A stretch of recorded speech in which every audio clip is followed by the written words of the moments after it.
Welcome to this week's video newsletter. We have at His Remnant Church been busy, and this Sabbath was a tremendous blessing.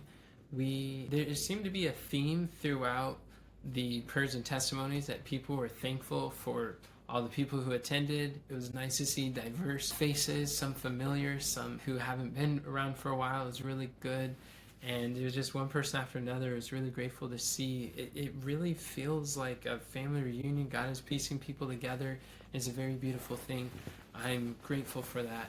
And we had also, for the sermon, I had chosen to talk about healing for childhood traumas and how if we don't overcome our childhood traumas, they're going to affect all our relationships as an adult. And I was sharing some of the discoveries, the connections between addiction and childhood traumas, and not only the connection of why we tend to try to avoid pain through these addictions that give us pleasure or temporary relief, even though they create long-term consequences, but how to find that healing, the true freedom that we find in Christ, and how how the gospel in Isaiah 61 is here to proclaim liberty to the captives, to bind up the brokenhearted, to let the oppressed go free. And the gospel's power is there to help us to heal the wounds of our heart. So this is something, if you weren't able to listen to the sermon, it was very meaningful, very practical, something that you could really use. And it seems to be one of those sermons that people have been asking for the link. They're like, where's this link? I want to watch it again. I want to go share it with some friends, some family, some loved ones. So if that's you, I'll have the link down below that you can get access to. But just think about, like, every chicken comes from a cracked egg. We all have experienced some level of brokenness growing up in this world of sin.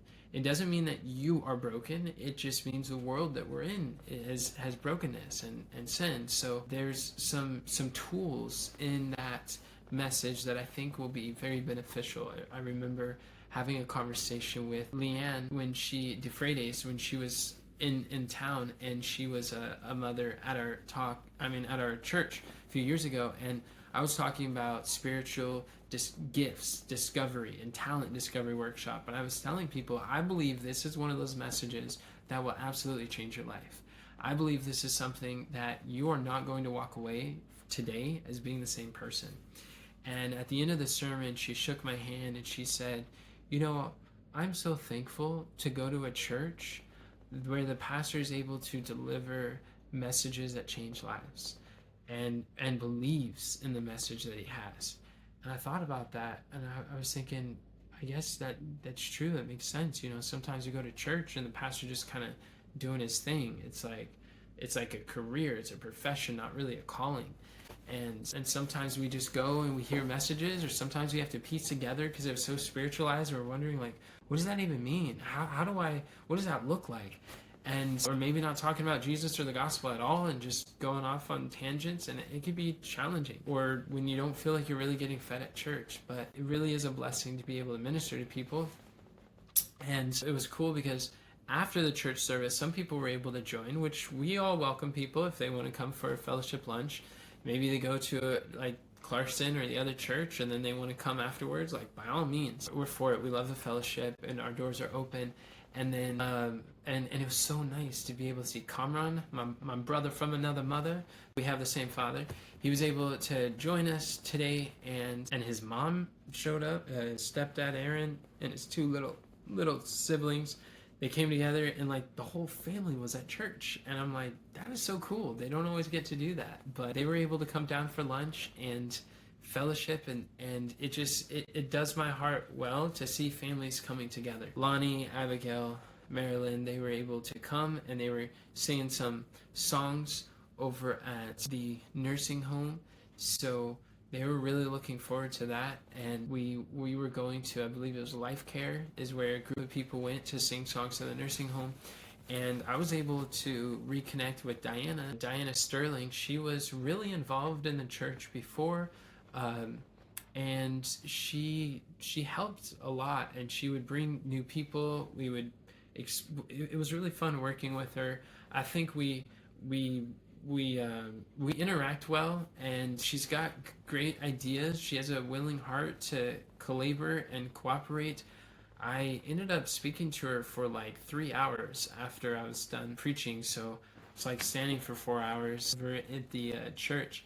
But I think it was fruitful because Diana was someone that I've been praying for since pastoring the church again. I was praying that God would work upon her heart and her mind and open her up to want to come back to church again. She was fellowshipping over at the Clarkson Church, and she came over with Jackie and her family, and I was able to talk to her. She was talking to Anita, and Anita was extremely glad, very happy, very grateful for just the spiritual, the spirit that's at the church. And Diana was happy to hear the good report, and I was talking to her. Diana's funny. She's like, some of the first words out of her mouth, she's like, all right, so what's your vision for the church? And I'm like, that definitely sounds like something Diana would say. But I told her everything. Our vision to reach the youth and help with the children's program. There are children's ministry and education, and children will bring their parents, and parents will bring families, and families will bring families, and we're restoring families. I was sharing with her some testimonies that's been taking place. And, which by the way, during this week, there was a test. Some know her as Teresa. She was listening to their testimony. She's like, wow, this is like the latter rain is pouring out. God is pouring out his spirit after listening to one of these video newsletters. And I was just thinking, like, God is doing a mighty work, and I'm grateful.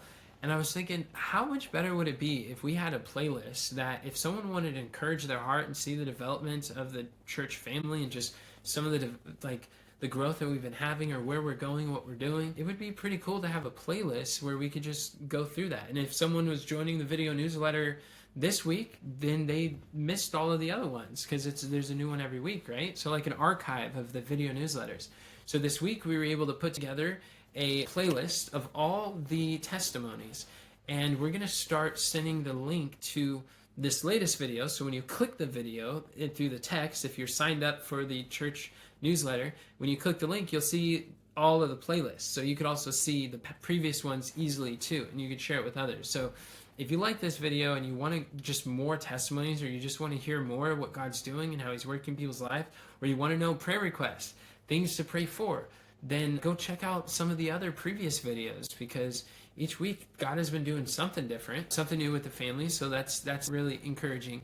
So with Diana, I was talking to, she was kind of in between churches, not sure where she belongs, where she fits. She stepped down from her church about 2 months ago, and she has a heart to serve. She wants to work for God. She wants to do things for the Lord. She really cares about children's ministry and outreach. She has a burden for the lost, and I appreciate that. And she also has a burden. She has a talent. She, like me, really like to see people working in their gifts. And we believe that if someone's working in their gifts, it doesn't feel like work. It just feels like joy and service and passion. Like this is what we were created to do. And so that's something that I've enjoyed cooperating with her in the Army of Youth, is just helping people to find their talents and discover where they fit, where they belong. And so keep her in your prayers.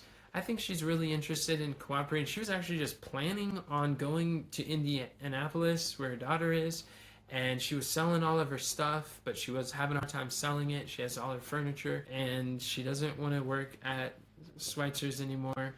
She's looking what to do financially, but maybe the Lord would have her plug in.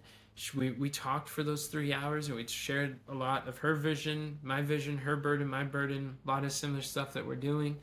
And just remembering too, like in such a short time, when we were working together before, it's like we grew from maybe 10 people to like 75 people at church. But it's not just numbers, but like people making real growth, real breakthrough, and spiritually drawing closer to Jesus. And over the years, that kind of has been like splintered or fractioned, but it's really amazing to see how God is bringing people together. And it's so cool that I see that I've been praying for Diana, and that she'd be interested or willing to cooperate together again, because I enjoyed working with her. She's got a lot to offer, and she's very humble and willing to learn and grow. So just keep that in your prayers.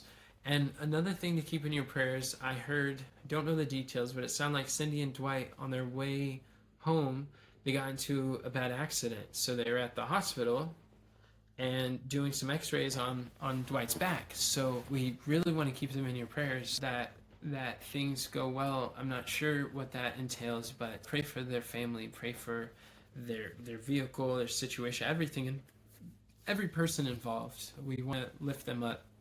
And yeah, I mean, there's just a lot of people to pray for. Crystal is back. She was having some health challenges that made it, she was in a lot of pain, stuck at home, not really being able to move.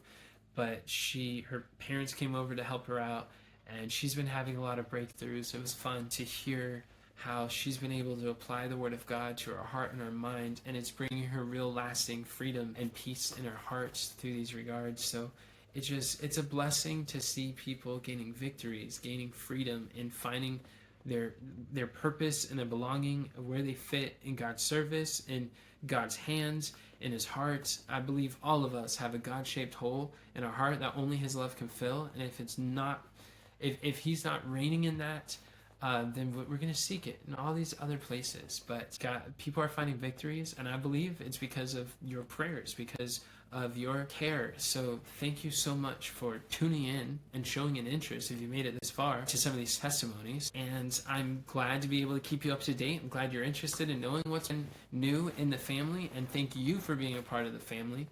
And just remember, friends, God doesn't call a qualified, He qualifies a called. Have a great day, and God bless.